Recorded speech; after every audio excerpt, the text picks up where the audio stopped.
Bonjour à tous et à toutes, donc nous sommes jeudi, c'est-à-dire qu'il y a une nouvelle vidéo. La vidéo aujourd'hui aura comme thème la 8e caractéristique qu'utilisent les manipulateurs et que, comme je le répète régulièrement, nous utilisons aussi sans nous en rendre compte parfois. C'est celui qui va mettre en doute les qualités, les compétences, voire même la personnalité d'une personne et qui va même aller jusqu'à critiquer, dévaloriser, juger. Donc, évidemment, tout est lié. Alors, pour ceux qui ne me connaissent pas, je m'appelle Céline Roux, je suis coach de vie, thérapeute et formatrice, cofondatrice de l'ASBL Chocopa. Et donc, nous sommes ici dans une série de vidéos proposées par l'ASBL pour aider les personnes à sortir de la manipulation mentale pas à pas et à reprendre sa vie en main. Voilà. Alors, ici, c'est une vidéo qui est assez conséquente parce qu'on va vraiment toucher à quelque chose de très profond de l'humain. Si une personne n'est pas déstabilisée par une personne qui émet des doutes, qui critique, qui dévalorise ou qui juge, eh bien, elle n'a pas de problème avec la manipulation mentale. Donc voilà. Alors, la première chose, pour ceux qui ne l'ont pas vu, je vous encourage de retourner voir la vidéo sur les mécanismes de défense, domination-défense. Donc il y en a 6. Et donc, je vous ai mis aujourd'hui les deux mécanismes qui sont ceux qui vont utiliser le plus cette caractéristique. Donc, je vous rappelle, ici, c'est l'intimidateur. Bien sûr, lui, c'est vraiment le top du top qui va utiliser le fait de mettre en doute les qualités d'une personne, ce qu'elle est, ses compétences. Et puis, il y a le critique ou l'interrogateur, ou aussi plus communément appelé l'avocat du diable. Donc, l'avocat du diable, c'est celui qui, effectivement, va remettre en cause. Comme je vous l'ai déjà dit, le mécanisme de défense, de domination n'est pas négatif en soi, c'est juste d'utiliser en conscience. Donc c'est très bien qu'il y ait des avocats du diable, entre guillemets, pour remettre en doute certaines choses qui seraient utopiques ou non réalistes. Alors, il met en doute les qualités, les compétences de la personnalité des personnes. Alors comment on va faire pour pouvoir nous ne pas être en doute? Parce qu'en fait l'idée c'est toujours de déstabiliser les personnes. Donc, dans d'autres vidéos, j'avais parlé de l'ancrage du corps. Donc, l'ancrage du corps, je vous le répète, c'est ce que moi j'appelle la position du guerrier, ce qui est utilisé en art martial. C'est le fait de se tenir bien droit, d'avoir les mains sur les côtés, les genoux un petit peu fléchis. Ça permet d'avoir le corps dans une grande stabilité qui va avoir un impact sur tout ce qui est émotionnel et mental. Donc, ça, c'est déjà quelque chose de très important. Lorsqu'il va mettre en doute les qualités, les compétences et la personnalité de la personne, son but, donc comme je viens de le dire, c'est de vous déstabiliser. Donc déjà, le fait d'être en ancrage, ça peut être suffisant pour vous pour ne pas être déstabilisé.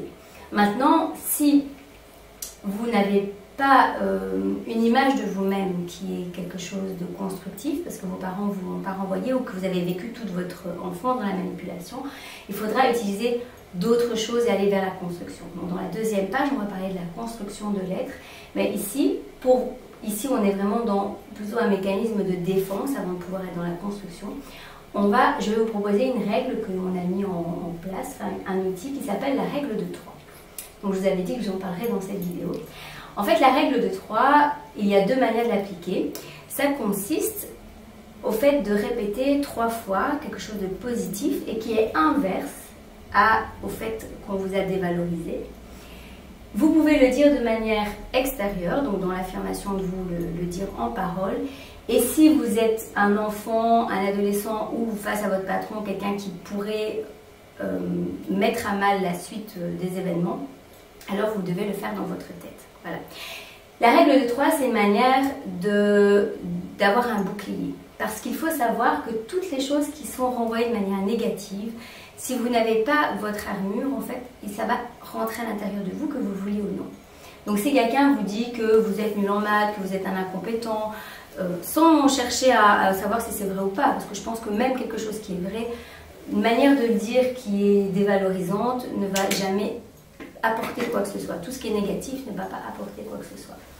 Alors, pour contrer ça, eh bien, vous allez dire quelque chose de positif. Donc, bien sûr, quelque chose... Il faut faire attention parce qu'ici, on est dans une sorte d'auto-manipulation ou en termes positifs d'auto-influence. Donc, pour vous influencer positivement, il faut quand même aussi que vous croyiez à ce que vous dites. Une phrase que moi j'aime beaucoup donner, qui est très générale et que je donne aux enfants en général qui sont avec un des deux parents manipulateurs, c'est « Je suis quelqu'un d'extraordinaire ». Et en fait, c'est vrai parce qu'on est tous spéciaux, on est tous différents, on est tous un être extraordinaire. Et donc si vous ressentez la dévalorisation, eh bien de le dire 3 fois. Pourquoi 3 fois? Parce que des études ont démontré que pour manipuler les personnes, en fait, quand on le dit au moins 3 fois, eh bien on va avoir une influence. Et donc le chiffre 3, c'est un chiffre symboliquement très important qui va permettre d'accentuer quelque chose et de l'intégrer. Donc 3 fois, vous dites je suis quelqu'un d'extraordinaire à l'intérieur de vous, par exemple. Ça, c'est pas quelque chose à dire à l'extérieur de vous, ça pourrait être mal pris. Et donc inverser, si quelqu'un dit vous n'y arriverez jamais dans la vie, vous allez dire je décide d'y arriver dans la vie. Alors vous pouvez le dire à l'intérieur de vous au début, parce que c'est pas toujours évident de le dire à l'extérieur.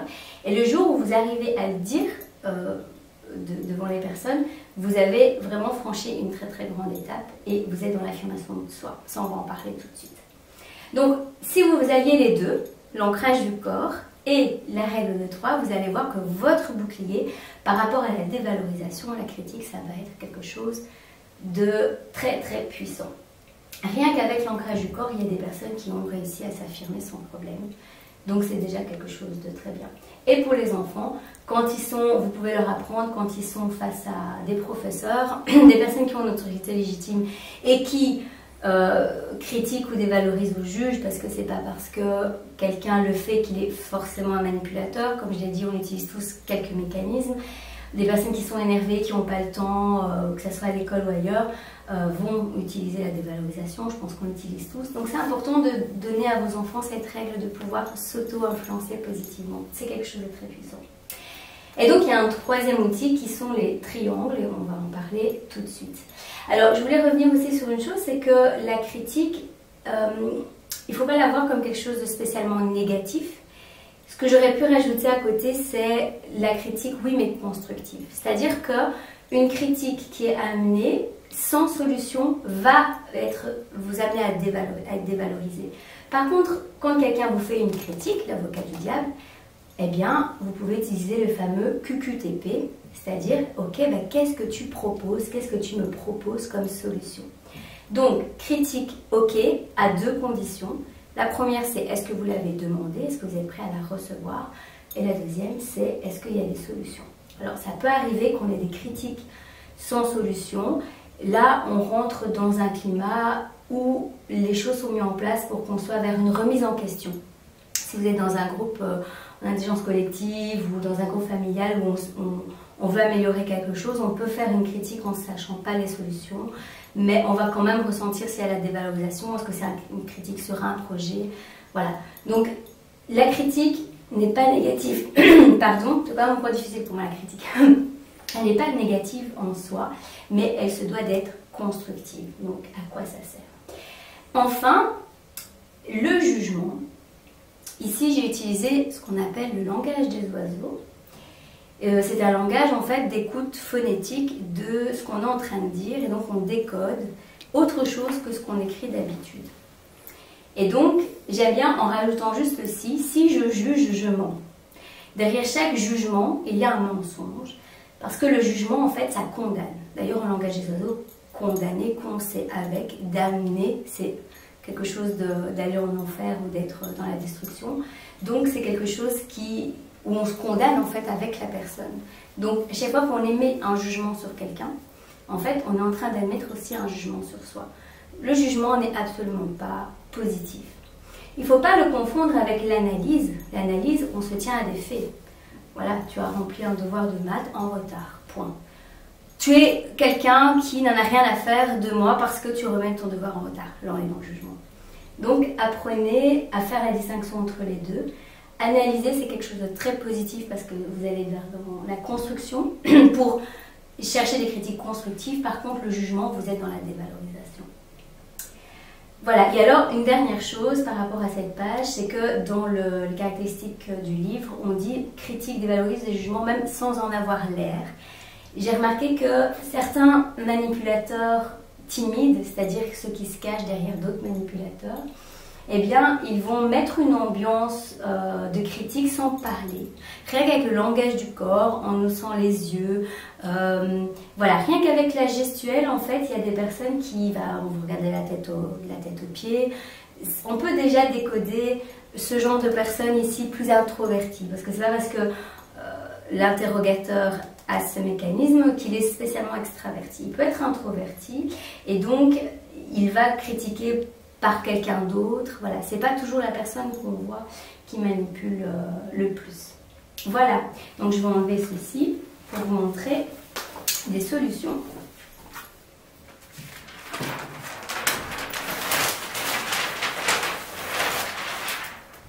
Voilà.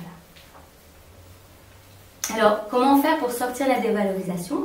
Alors, c'est sûr que c'est pas juste en écoutant la vidéo et en faisant un travail d'une journée que ça sera suffisant. C'est quelque chose qui prend du temps. Il faut savoir que pour qu'une personne se sente valorisée, normalement, c'est le travail des parents, de la société.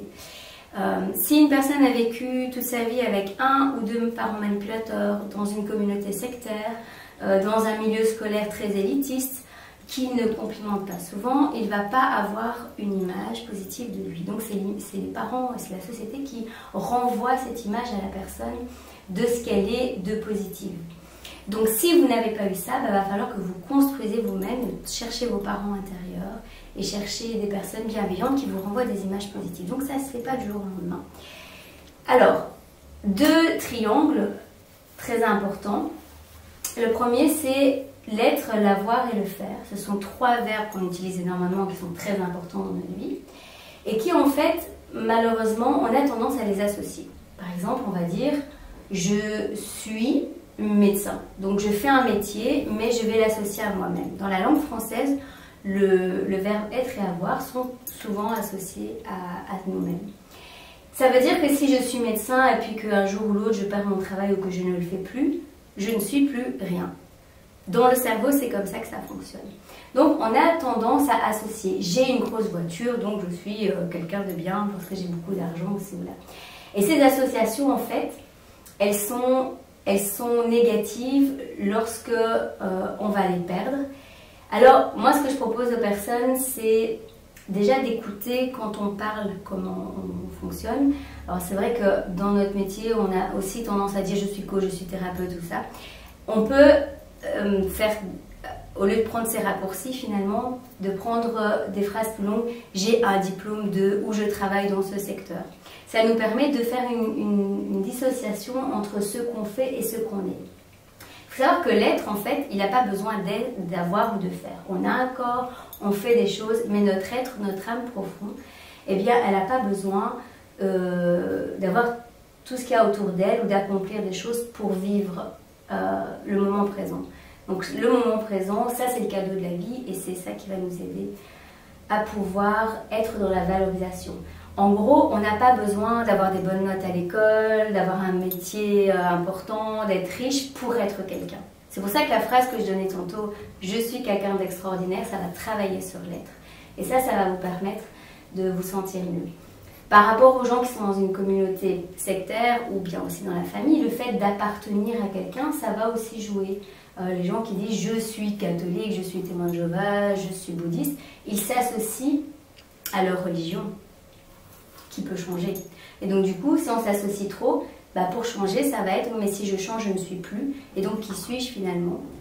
Et ça va déstabiliser. Donc si vous voulez avoir une porte de sortie par rapport à ce que vous faites, ce que vous avez, apprenez dans votre vocabulaire, dans votre manière de parler avec les autres, de vous présenter juste avec qui vous êtes. C'est un fameux exercice. Ça, c'est pour apprendre à dissocier. Alors, si vous avez un manque d'estime de vous, je vais en parler tout de suite, ce qui est intéressant de faire, c'est à ce moment-là d'associer des choses positives, mais en connaissant quand même cette nuance de dissocier et associer. Associer, si par exemple vous avez réussi à faire des études au bout de autant d'années, à faire quelque chose qui était important pour vous, alors oui, associez-le. Mais sachez que c'est quand même une auto-influence et que ça ne va pas rester comme ça. Donc soyez fiers de ce que vous faites et associez les choses consciemment que vous voulez. Alors le deuxième triangle ici, c'est en fait tout ce qui va se passer intérieurement de nous qui va nous permettre de sortir de la manipulation mentale. C'est-à-dire que pour arriver à votre affirmation de soi, donc ça c'est l'assertivité, c'est ce qu'on essaye de transmettre aux personnes dans la SDL. L'assertivité, c'est affirmer ses besoins. Je m'affirme dans le respect de l'autre.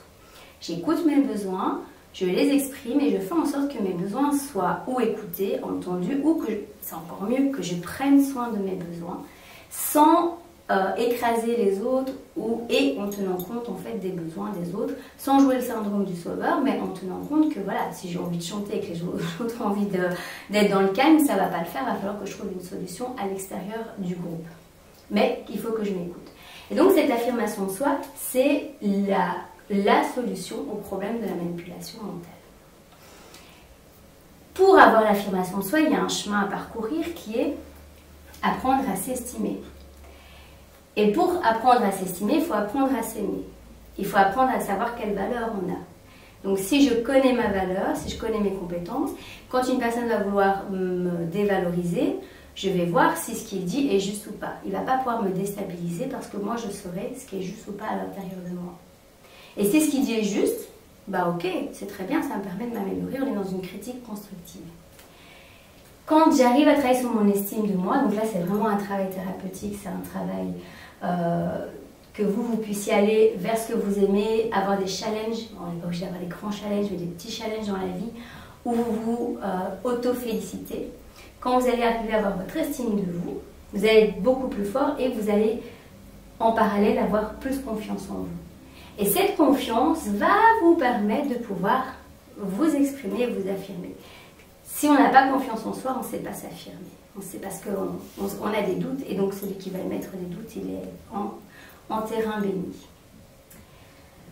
Voilà, donc c'est un gros challenge. Je pense que c'est intéressant pour vous de connaître ça, de réfléchir là-dessus et de voir si on vous dit souvent que vous avez un manque de confiance en vous, bah, de travailler sur l'estime de vous. Vous pouvez faire des exercices comme par exemple écrire pendant une semaine toutes les qualités que vous avez, demander aux personnes que vous connaissez qui sont dans la bienveillance de vous renvoyer ce miroir de qualité, vous donner des petites étapes à accomplir pour être fier de vous, avoir confiance en vous, et puis petit à petit l'affirmation de soi elle viendra, elle ne va pas venir du jour au lendemain, ça c'est sûr. Voilà, donc comme d'habitude, j'espère que cette vidéo vous aura été plus qu'utile. C'est vraiment un gros challenge ici et je pense que c'est le point central pour sortir de la manipulation quotidienne ou les grandes manipulations. Donc je vous encourage à liker la vidéo, à pouvoir vous abonner si ce n'est pas déjà fait. Il y a un groupe Facebook aussi, je sors pas à pas de la manipulation mentale, c'est un groupe fermé, donc tout le monde ne voit pas tout ce qui se passe à l'intérieur s'il n'est pas inscrit. Et donc vous pouvez à ce moment-là avoir toutes les vidéos l'une à la suite de l'autre, ce qui est beaucoup plus simple, et puis pouvoir échanger aussi avec la communauté des personnes qui sont dans ce groupe. Voilà, eh bien, je vous souhaite une bonne journée, bon travail sur vous et à bientôt.